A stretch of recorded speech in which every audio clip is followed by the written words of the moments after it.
Hindi mas labaw pare. Ano mo ba? Labaw pare. Ha? High press. Ada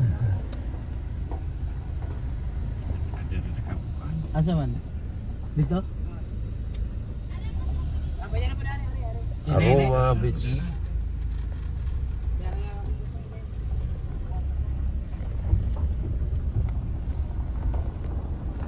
Hindi kaya di mo atong di.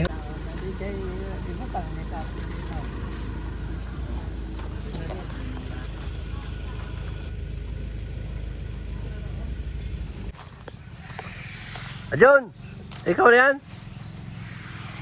Ay. Mo ni Aroma Beach? John, oh. Wa ka na maigi eh. Bago pang abot na mo. Mo ni Aroma Beach, mga igalan.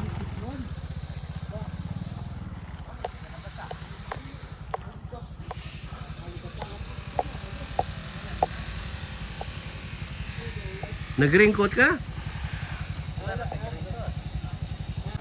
Nangapi ko nito kuan. Gaisano. Atong atululan. Oh, bais. Bais. Nagapahina yung dito. Kita po na ilang kanon. Na pre. Go na pre. Rice. Kani kana pulahon ni kumay. Sakto kita niwan na. Hindi magkakaon.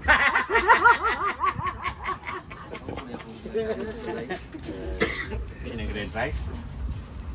Sudulan na. Wala mo talaga siya.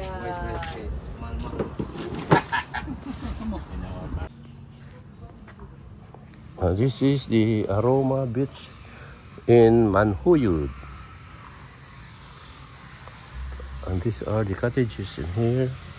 And there is a multifunction hall in that area in the middle over there. Over there.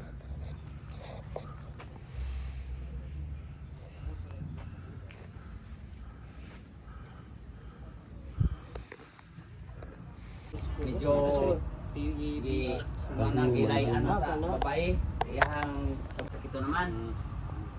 Di ito na. Panilig tayo dito kay mo kung balik siya hindi niya. Wala man matiman mo. Masakit. Ah, nakakuan. Ihawiran pa man pas. Kuan pa major niya.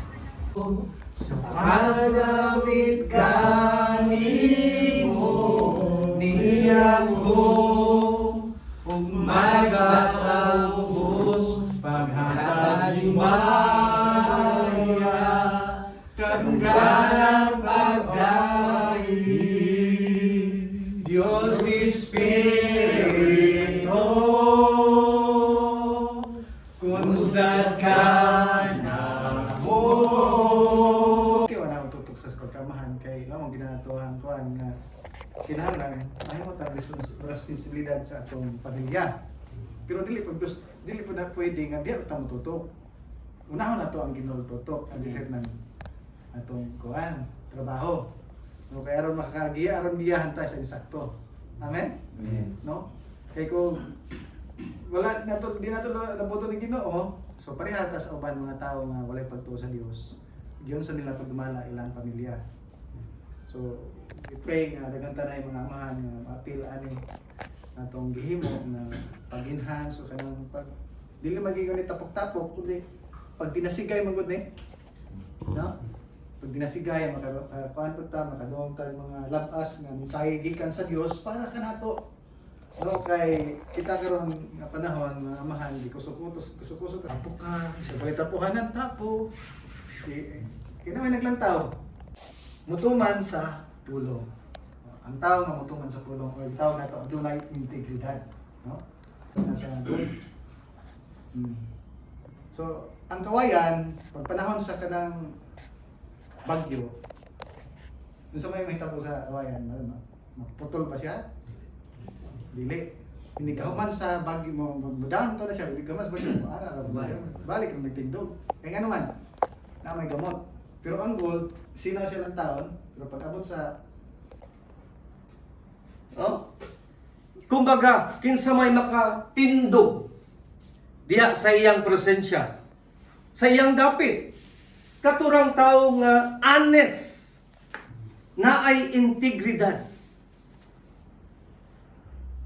sa kinabuhi. Nagmentor, nagkuan. Pero mang katong pagpangalagad sa Ginoo pinaagi man to sa kanang kapait sa kaminyoon. Kalisod sa kaminyoon. Pero God is good. Mao to. Munang naay pirmiro nga niabot pero ug dili nimo ihatag ni bisan kinsa. Munay function nimo, munay design nimo, imong gunitan. Niyon diri ang pulong sa Ginoo. Daw imong lugar kung dili nimo bantayan na imong duol ana ukwaon. Abi nimo wala kay panalangin din ha. Sila mo ini posisyon. Kay wa ka ni barog nga imo nang dapit. Pwede bang mingon si Lord? O kadakos kalibutan akong gibutang, akong gihimo. Anong na Garden of Eden? Kaya kung mo take ka responsibility sa inyong Eden, imo nang barugan, imong responsibilidad sa creation. God visit only in the Garden of Eden. Asa na to, na may mo kabig na to, di ta magpadalaan na. Magmatinod-anon ta sa usa ka Ginoo. No? Muna daghang kayo pisuhanon ko unsay trabaho nimo. Talagsara. Kay abi nato ang atong gipuy-an, ang teritoryo natong gipuy-an, walay mamira dinha. Walay mo tintal, walay mo dula sa atong utok. Tungod kay